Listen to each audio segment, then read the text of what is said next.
বাসমনলিনী দেবী auto নাড়ু মেশিনের 3টে ফুটোয় নারকেল কোড়া, গুড় আর ক্ষীর ঢেলে লাল বোতামটা টিপে দিয়ে অঙ্কের খাতাটা খুলে বসলেন। এলেবেলে অঙ্ক নয়, বাসমনলিনী যেসব আঁক কষেন তার উপর নির্ভর করে বিজ্ঞান অনেক ভেলকি দেখিয়েছে। আলোর প্রতিফলনের উপর তার সূক্ষ্মাতিসূক্ষ্ম হিসেব মহাকাশ বিজ্ঞানে অনেক অসম্ভবকে সম্ভব করেছে। এই 2051 সালে সৌরজগৎ ছাড়িয়ে অন্যান্য নক্ষত্রপুঞ্জে মানুষ যে যাতায়াত করতে পারছে তার পিছনে বাসমনলিনীর অবদান বড় কম নয়। যদি বয়সের প্রশ্ন ওঠে তো বলতেই হয় যে বাসমনলিনীর বয়স হয়েছে। এই 181 বছর বয়সের মধ্যে তার মৃত্যু হয়েছে মোট 4 বার। ডাক্তাররা যাকে বলেন ক্লিনিক্যাল ডেথ। তবে এক অসাধারণ প্রতিভার অধিকারিণী বলে আধুনিক চিকিৎসা ও শল্যবিজ্ঞানের সাহায্যে তাকে আবার বাঁচিয়ে তোলা হয়েছে। হৃদযন্ত্রটি অকেজ হয়ে যাওয়ায় সেটা বদল করে একেবারে পাকাপাকি যান্ত্রিক হৃদযন্ত্র বসিয়ে দেওয়া হয়েছে। 2টো চোখই নতুন, কিডনিও পাল্টাতে হয়েছে। তাছাড়া মস্তিষ্কের বার্ধক্য ঠেকাতে নিতে হয়েছে নানা রকম থেরাপি। তিনি 3 বার নোবেল পুরস্কার পেয়েছেন, নাম ডাকও প্রচণ্ড। কিন্তু বাসমনলিনী একেবারে আটপৌড়ে মানুষ। আঁক কষেন, বিজ্ঞান চর্চা করেন, আবার নাতিপতি নিয়ে দিব্যি ঘর সংসারও করেন। বলতে কি তার নাতিরাও রীতিমতো বুড়ো। তবে নাতিদের নাতিরা আছে, তস্যপুত্র কন্যারা আছে। বাসমনলিনীর কি ঝামেলার অভাব! এই তো পাঁচুটা 3 দিন ধরে নাড়ু খাবো বলে জ্বালিয়ে মারছে। তাও অন্য কারো হাতের নাড়ু নয়, বাসমনলিনীর হাতের নাড়ু ছাড়া তার চলবে না। পাঁচুর বয়স এই সবে 8। বাসমনলিনীর মেজ ছেলের সেজো ছেলের, বড় ছেলের ছোট ছেলের সেজো ছেলে। কে যে কোন ছেলের কোন ছেলে, বা কোন মেয়ের মেয়ে, বা কোন ছেলের কোন মেয়ে, বা কোন ছেলের কোন মেয়ে, সেই সব হিসেব রাখা 4টেখানি কথা নয়। বাসমনলিনীর একটা গার্হস্থ্য কম্পিউটার আছে, তাতে সব তথ্য ভরা আছে। কে পাঁচু, কে হরি, কে গোপাল, কে তাদের বাপ মা ইত্যাদি সব খবরই বাসমনলিনী চোখের পলকে জেনে নিতে পারেন। কাজেই অসুবিধা নেই। তাছাড়া কে কোনটা খেতে ভালোবাসে, কোনটা পড়তে পছন্দ করে, কে একটু খুঁতখুঁতে, কে খোলামেলা, কে ভীতু, কেই বা দুর্বল, কে পেটুক, কে ঝগড়ুটে, সবই কম্পিউটারের নখদর্পণে। কে যেন বলে উঠল, মা নাড়ু হয়ে গেছে, গরম খোপে ঢুকিয়ে দেব। কণ্ঠস্বরটি বলায় বাহুল্য মানুষের নয়, অটো নাড়ু মেশিনের। বাসমনলিনী বিরক্ত হয়ে মেশিনের দিকে চেয়ে বললেন, তোর বুদ্ধির বলিহারি যাই মোক্ষদা, নাড়ু গরম রাখলে আঁট বাঁধবে কী করে শুনি? ভুল হয়ে গেছে মা। অত ভুল হলে চলে কি করে? দেখছিস তো বড় কাজ নিয়ে ব্যস্ত আছি। কাজ করিস কিন্তু বুদ্ধি খাটাস না। কেমন করলি নাড়ু দেখি, দে তো একটা। মেশিন থেকে একটা যান্ত্রিক হাত বেরিয়ে এলো, তাতে একটা নাড়ু। বাসমনলিনী তার গন্ধ শুকে বললেন, খারাপ নয়, চলবে, স্টোরেজে রেখে দে, তারপর সুইচ অফ করে দিয়ে একটু জিরিয়ে নে। আচ্ছা মা বলে মেশিন চুপ করে গেল। খুব করে একটা কাশির শব্দ হওয়ায় বাসমনলিনী তাকালেন। তার স্বামী আশুবাবু সসংকোচে ঘরে ঢুকে এদিক ওদিক কি যেন খুঁজছেন। বাসমনলিনী চড়া সুরে বললেন, আবার এ ঘরে ছোক করছো কেন? একটু আগেই তো 1 বাটি রাবড়ি আর 4খানা মালপোয়া খেয়ে চাঁদে বেড়াতে গিয়েছিলে, ফিরে এলে কেন? আশুবাবুর বয়স 191 বছর। একটু রোগা হলেও বেশ শক্ত সমর্থ চেহারা। ডায়াবেটিস থেকে শুরু করে অনেক রকম রোগ তার শরীরে। একটু খাই বাতিক আছে। তারও 12 ক্লিনিক্যাল ডেথ হয়েছে। শরীরের অনেক যন্ত্রপাতি অকেজো হওয়ায় বদলানো হয়েছে। তিনি বিরস মুখে বলেন, ছোক ছোক করি কি সাদে, নতুন যে প্ল্যাটন ট্যাবলেট খাচ্ছি তাতে ঘন্টায় ঘন্টায় খিদে পায়।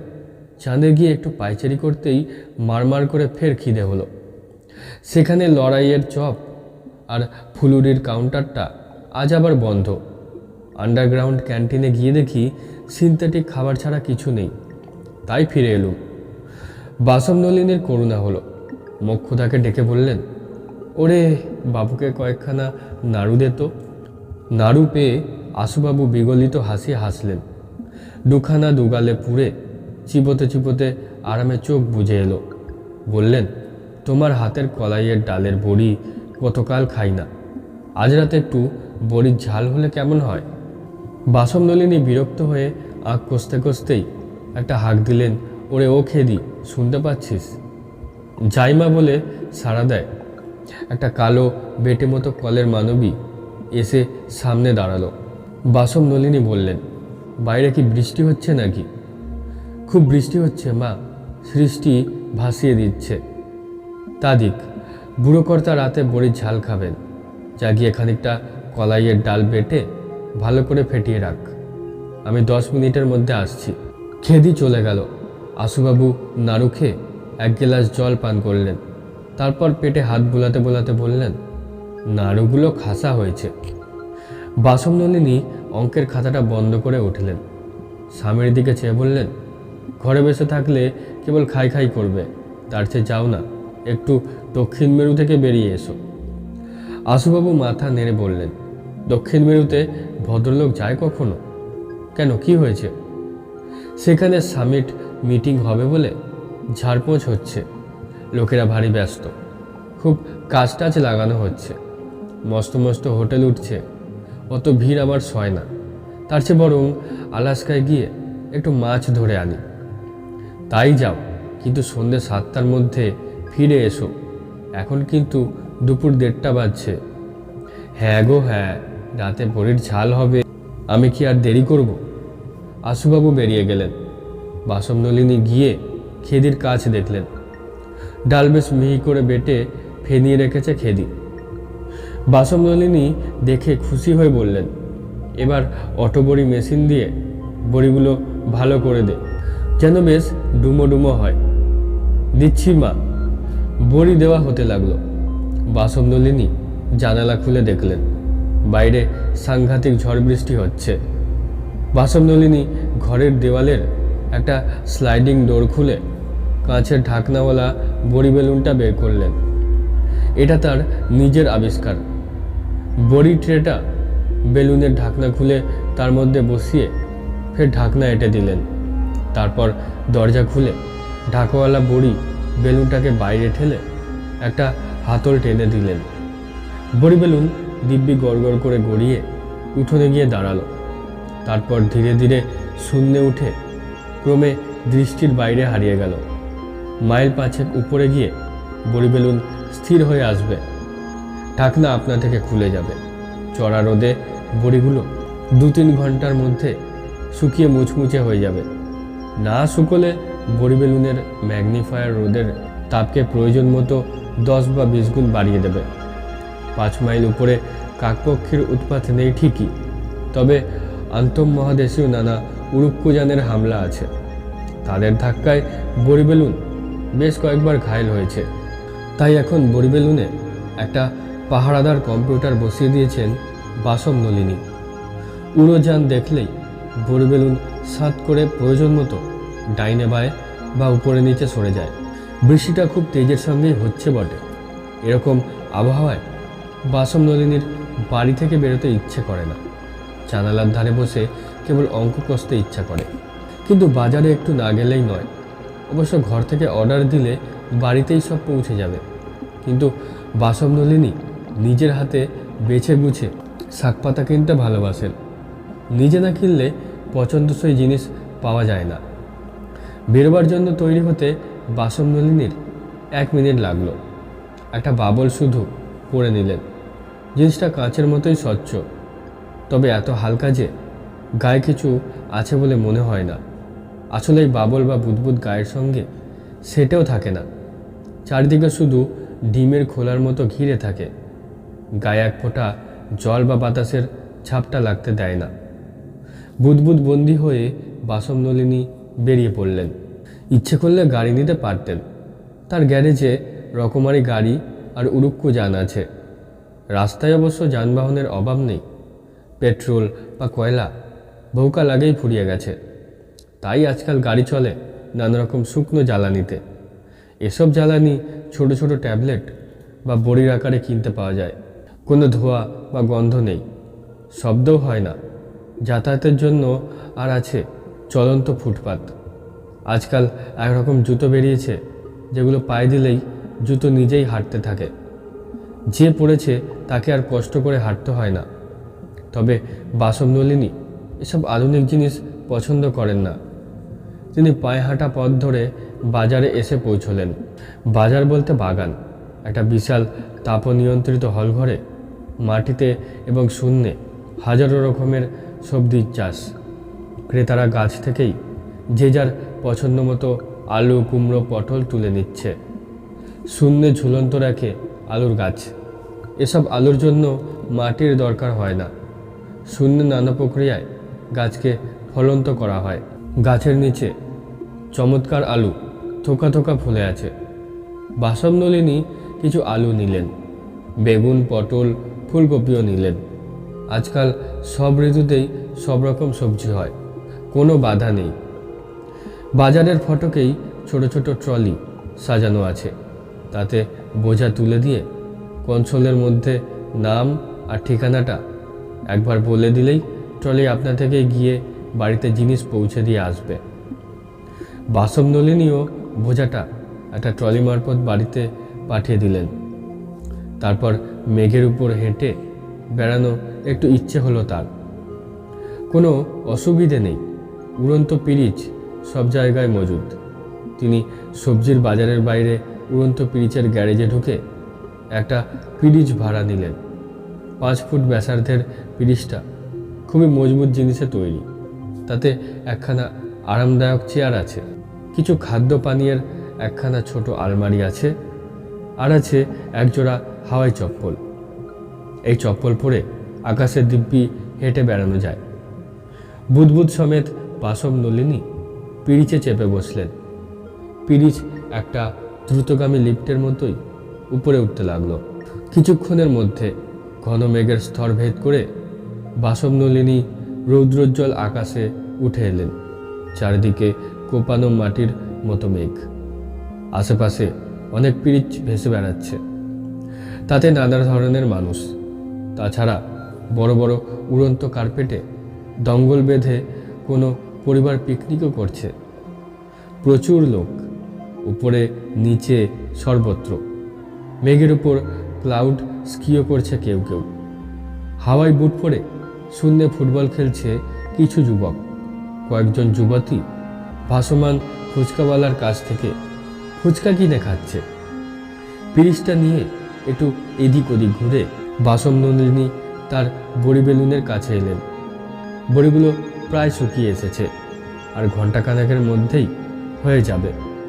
হাওয়াই চপ্পল পরে নামতে যাবেন, এমন সময় ঠিক একটা কুমড়োর আকৃতির উড়ো গাড়ি তার সামনে থেমে গেল। জানালা দিয়ে মুখ বের করে একটা ছোকরা হাসি মুখে বলে উঠল, কি গো ঠাকুমা, এখানে কি হচ্ছে? বড়ি রোদে দিয়েছ নাকি? ছোকরা আর কেউ নয়, গদাধর ভট্টাচার্যের ডানপিটে ছেলে রেমো। রেমোর জ্বালায় বাসব নলিনীর একসময় ঘুম ছিল না চোখে। গাছের আম, জাম, কাঁঠাল কিছু রাখা যেত না রেমোর জন্য। বিচ্ছুটা চুরিয়ে করতো নানা কায়দায়। একখানা লেজার গান দিয়ে টপাটপ পেরে ফেলতো ফল পাকুড়। তারপর একটা খুদে পুতুলের মতো রোবটকে বাগানের দেওয়াল টপকে ঢুকিয়ে দিত। ফল কুড়িয়ে নিয়ে চলে আসতে রোবটের কোনো অসুবিধাই হতো না। এই বড়ি বেলুনে রোদে দেওয়া আচার, আমসত্ত্ব বড় কম চুরি করেনি রেমো। তাই তাকি দেখে বাসব নলিনী একটু শঙ্কিত হয়ে বললেন, আজ রাতে বড়ির ঝাল রাঁধবো, তোকে একটু পাঠিয়ে দেবো খন। রেমো একটা দীর্ঘশ্বাস ফেলে বলল, রাতের খাওয়া আজ যে কোথায় জুটবে কে জানে। কেন রে, কি হলো? আর বলো কেন, গত 1 মাস ধরে বৃহস্পতির চারিদিকে ঘুরপাক খেতে হয়েছে।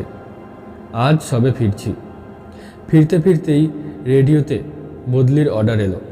আজই ইউরেনাসে রওনা হতে হবে। সেখানে রোবটরা নেমে মানুষের থাকার মতো ঘরবাড়ি তৈরি করেছিল। শুনছি সেই সব রোবটদের কয়েকজন নাকি এখন ভারী বেয়ারাপনা শুরু করেছে, মানুষের কথা শুনছে না।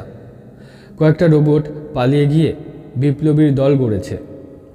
বাসবনলিনীর চোখ কপালে তুলে বললেন, বলিস কি, এ তো সর্বনেশে কাণ্ড।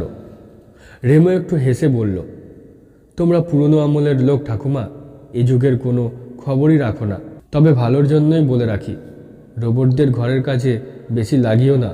খাবার দাবারে বৃষ্টি মিশিয়ে দিতে পারে, একদম বিশ্বাস নেই ওদের। শুনে বাসবনলিনীর বুক ধরফর করতে লাগলো। হৃৎপিণ্ডটা কলের না হলে বুঝিবা হার্ট ফেলই করতেন। কোনো রকমে সামলে নিয়ে বললেন, তা এইসব কাণ্ড হচ্ছে, কিন্তু কই, মুখ পোড়া খবরের কাগজে তো কিছু লেখে না। রেমো হেসে কুটিপাটি হয়ে বলল, তুমি সত্যিই আদ্যিকালের বুদ্ধিবুড়ি হয়ে গেছো ঠাকুমা। বলি, খবরের কাগজে খবর লেখে আর ছাপে কারা তা জানো? অটো মেশিনের পাল্লায় পড়ে সবই তো যন্ত্রমগজের কবজায় চলে গেছে। তারা কি রোবটদের দুষ্টুমির কথা ছাপবে? সবই তো জ্ঞাতি ভাই, তলায় তলায় সকলে ষাট। এমনকি রোবটরা তো রোবটল্যান্ডও দাবি করে বসেছে। ধর্মঘট, আইন অমান্যের হুমকিও দিচ্ছে। এসব শোনুনি? না বাছা, শুনিনি। আপন মনে বসে আঁক কষি, অত শত খবর তো কেউ বলেও নি। যাই ঠাকুমা, মা বাবার সঙ্গে একটু দেখা করে ইউরেনাসে রওনা দেব। সময় বেশি নেই। রেমো চলে যাওয়ার পর বাসবনলিনী হাওয়ায় চপ্পল পরে একটু শূন্যে পায়চারি করলেন। বাতাস এখন বড় পাতলা, শ্বাসের কষ্ট হয়। তাই বাসবনলিনী তার অক্সিজেন রুমাল মাঝে মাঝে নাকে চেপে ধরছিলেন। কোনো দুষ্টু ছেলে যেন একটা কুকুরকে হাওয়ায় জুতো পরিয়ে আকাশে ছেড়ে দিয়েছে। সেটা ঘেউ ঘেউ করে পরিত্রাহী চেঁচাতে চেঁচাতে কাছ দিয়েই ছুটে গেল। আজকাল আকাশেও খুব একটা শান্তি নেই। কিন্তু রোবটদের কথায় বাসবনলিনীর দুশ্চিন্তা বেড়ে গেছে। মনে স্বস্তি পাচ্ছেন না। মোক্ষদা, খেদি, পেঁচি, রোহিণী, মদনা, যামিনী, এরকম অনেকগুলো রোবট কাজের লোক আছে বাসবনলিনীর। তার উপর রোবট গয়লা, রোবট ধোপা, রোবট নাপিত, রোবট ফেরিওয়ালারও অভাব নেই। এদের যদি বিশ্বাস না করা চলে তবে তো ভীষণ বিপদ। এর উপর আছে রোবট ডাক্তার, রোবট নার্স। বাসবনলিনী খুব দুশ্চিন্তায় পড়ে পিরিচে উঠে নিজের বাড়িতে ফিরে এলেন। এসে দেখেন আশুবাবু গঙ্গারামকে হিন্দিতে খুব বকাঝকা করছেন। গঙ্গারাম নাকি বাগান কোপানোর কাজে ফাঁকি দিয়ে বসে বসে বিড়ি টানছিল। আশুবাবু খুব তেজি গলায় বলেছিলেন, ফের কবি বিড়ি ফুকেগা তো কান পাকারকে ऐसा मोचड़ দেয়া যে আক্কেল গুরুম হয়ে যায়গা, বুঝেছিস? গঙ্গারাম একটু বোকা গোছের রোবট। তার কাজ বাগানের মাটি কুপিয়ে চৌকস করা। রোবটরা কখনো বিড়ি টিড়ি খায় না। ওদের এতকাল কোনো নেশা টেশা ছিল না। বাসবনলিনী আশুবাবুকে ইশারায় আড়ালে ডেকে বললেন, শোনো, এসব চাকর বাকরদের ওসব হম্বিতম্বি করো না, দিনকাল পাল্টে গেছে। আশুবাবু রেগে গিয়ে বললেন, কিন্তু আস্পর্ধা দেখো, কাজের ফাঁকি দিয়ে বিড়ি খাচ্ছে, এতটা বাড়াবাড়ি কি সহ্য করা যায়? বাসবনলিনী চাপা গলায় বললেন, আসতে বলো, শুনতে পাবে। বলি, রোবটরা যেসব দল বেঁধে বিপ্লব টিপ্লব কিসব শুরু করেছে তা শুনেছ? আশুবাবু একটু বিস্মিত না হয়ে বললেন, শুনবো না কেন, খুব শুনেছি। চতুর্দিকে স্যাবোটাজ শুরু করেছে বেটারা। আজকারা পেয়ে পেয়ে এমন মাথায় উঠেছে যে এখন রোবট ল্যান্ড চাইছে। এরপর হয়তো আমাদের দিয়েই কাজের লোকেদের কাজ করাতে চাইবে। বাসবনলিনী ভীত গলায় বললেন, সব জেনেও গঙ্গারামের ওপর চোটপাট করছিলে? ও যদি ওর জাত ভাইদের বলে দেয় তাহলে কি তারা তোমাকে আস্ত রাখবে? আশুবাবু একগাল হাসলেন, তারপর মৃদুস্বরে বললেন, অত সোজা নয়, আমার কাছে ওষুধ আছে। বাসবনলিনী অবাক হয়ে বললেন, কি ওষুধ? আশুবাবু খুব হে হে করে হেসে বললেন, আছে, আমার ডার্ক রুমে লুকিয়ে রেখেছি। রোবটরা যে দুষ্টুমি শুরু করবে একদিন, তা আমি অনেক আগেই বুঝতে পেরেছিলাম। সেই জন্যে গোপনে গোপনে বহুকাল ধরে ওষুধ বের করার চেষ্টা করেছি। এতদিনে ফল পেয়েছে। বলো কি? চলো তো, তোমার ওষুধটা দেখব। দেখাবো, কিন্তু পাঁচ কান করতে পারবে না। তোমরা তো পেটে কথা রাখতে পারো না। না গো না, বিশ্বাস করেই দেখো। আশুবাবু বাসনদলিনীকে নিয়ে মাটির তলায় একটা গুপ্ত কক্ষে এসে ঢুকলেন। ঘরে যন্ত্রপাতি কিছুই প্রায় নেই, শুধু একটা কালো বাক্স। একটা লাল আলোর ডুম জ্বলছে। একটা টুল দেখিয়ে আশুবাবু বাসনদলিনীকে বললেন, বসো। যা দেখাবো তা তোমার বিশ্বাস হবে না। তার চেয়েও বড় কথা, ভয়টয় পেতে পারো। জিনিসটা কি দেখলেই বুঝবে। এই বলে আশুবাবু কালো বাক্সটার গায়ে একটা হাতল ঘোরাতে লাগলেন আর মুখে নানা কিম্বুত শব্দ উচ্চারণ করতে লাগলেন। ওং ফট প্রেত প্রসিদ্ধ প্রতিদিন পরিপূরিত জগত জগৎসায় প্রেতায়া ইত্যাদি। বাসনদলিনী দেখলেন কালো বাক্সটার গায়ে একটা ছোট্ট ফুটো দিয়ে কালো ধোয়ার মতো কি একটু বেরিয়ে এসে বাতাসে জমাট বাঁধতে লাগলো। তারপর চোখের পলকে সেটা একটা ধুলকালো রোগা শুটকো মানুষের চেহারা ধরে সামনে দাঁড়ালো। বাসনদলিনী আটকে উঠে বললেন, ও মা গো, এই আবার কি? আশুবাবু হে হে করে হেসে বললেন, এদের কথা আমরা এতকাল ভুলেই মেরে দিয়েছিলুম গো। বহুকাল আগে এদের নিয়ে চর্চা হতো, আজকাল বিজ্ঞানের ঠেলায় সব আউট হয়ে গিয়েছিল। কিন্তু লোকটা আসলে কে? এ কথার জবাব কালো লোকটাই দিল। কান এঁটো করা হাসি হেসে খোনা স্বরে বলল, গে আমি হলুম গে ভূত, একেবারে নির্জলা খাঁটি ভূত। বহুকাল ধরে দেখা সাক্ষাতের চেষ্টা করছিল, হচ্ছিল না। তা এগে এবার এ বাবুর দয়ায় হয়ে গেল। শুনে বাসনদলিনী গোঁ গোঁ করে অজ্ঞান হলেন।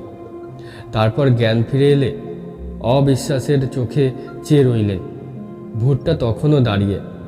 আশুবাবু তালপাতার পাখায় বাসনদলিনীকে বাতাস দিতে দিতে বললেন, আর ভয় নেই গিন্নি, ভূতেরা কথা দিয়েছে বিজ্ঞানের কুফল দূর করার জন্য জাল লড়িয়ে দেবে, রোবটদের টিট করবে ওরাই।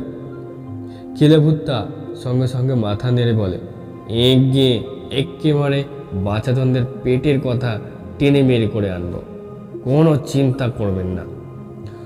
বাসনদলিনী এবার আর ভয় পেলেন না। খুব চিন্তিত হয়ে একটা দীর্ঘশ্বাস ফেলে বললেন, বেঁচে থাকো বাবারা।